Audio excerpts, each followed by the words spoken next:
Moi, j'ai joint le corps de défense qu'est l'armée burundaise en 1996. J'ai entrepris des études à l'Institut supérieur des cadres militaires. On m'a fourni un bagage en cours militaire.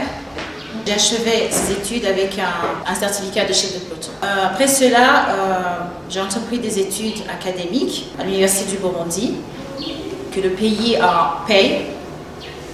Et là, c'est pour dire une des opportunités que comporte l'engagement au sein des forces de défense de la nation pour les femmes. C'est une opportunité de job permanente, c'est une opportunité de formation académique, de formation militaire, c'est aussi une opportunité d'acquisition d'une discipline, d'un mode d'ordre de vie, d'une discipline de vie, de travail, que l'armée vous inculque pour le cours restant de votre vie.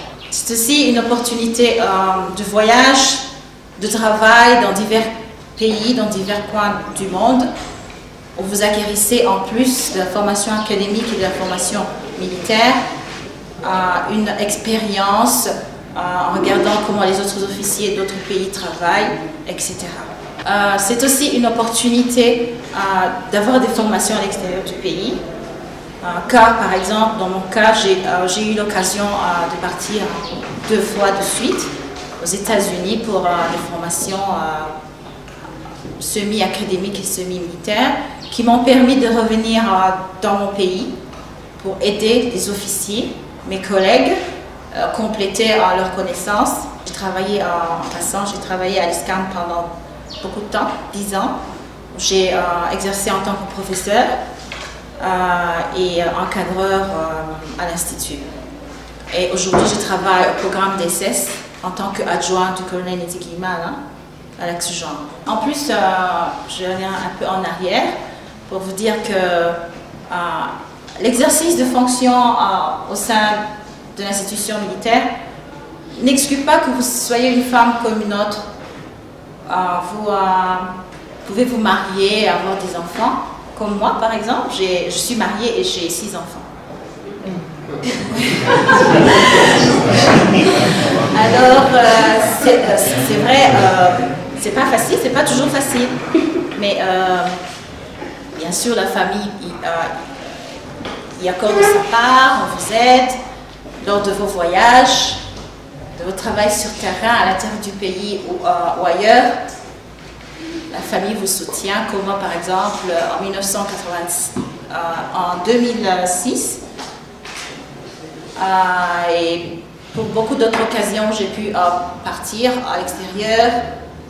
J'ai laissé de très jeunes enfants et des fois ma maman m'aidait et aussi mon mari. C'est un travail comme un autre où vous pouvez exercer vos fonctions naturelles en tant que femme et en tant qu'épouse. Des lieux de l'intégration du genre à la FDN, Force de défense nationale. La première femme a joint le corps en 1993. Permettez-moi un peu d'y revenir, même si la présentation vient d'être faite là-dessus. C'était un temps difficile pour l'intégration du genre, un temps où c'était un peu ambigu pour notre corps, où on ne savait pas où on allait, vraiment. On a fait, c'est vrai, c'était une volonté politique d'intégrer le sexe féminin dans les activités du pays, mais vraiment, il n'y avait pas une vraie conviction là-dessus au niveau de l'administration, au niveau des dispositions en général, au sein du corps, mais la situation évolue. Elle a évolué de 1993 à aujourd'hui. Il n'y avait pas d'infrastructure du tout, il n'y avait pas de prévision en aucun cas au niveau logistique, au niveau formation. On hésitait un peu si on devait faire passer la femme à la corde comme un homme. On hésitait un peu si on devait, je ne sais pas, beaucoup de choses. Il y avait beaucoup de doutes, mais l'accord de défense est un corps très très organisé, où les gens sont bien disciplinés et il n'y avait pas de bavure, il n'y avait pas de violation basée sur le genre, de violences basées sur le genre qui ont eu lieu.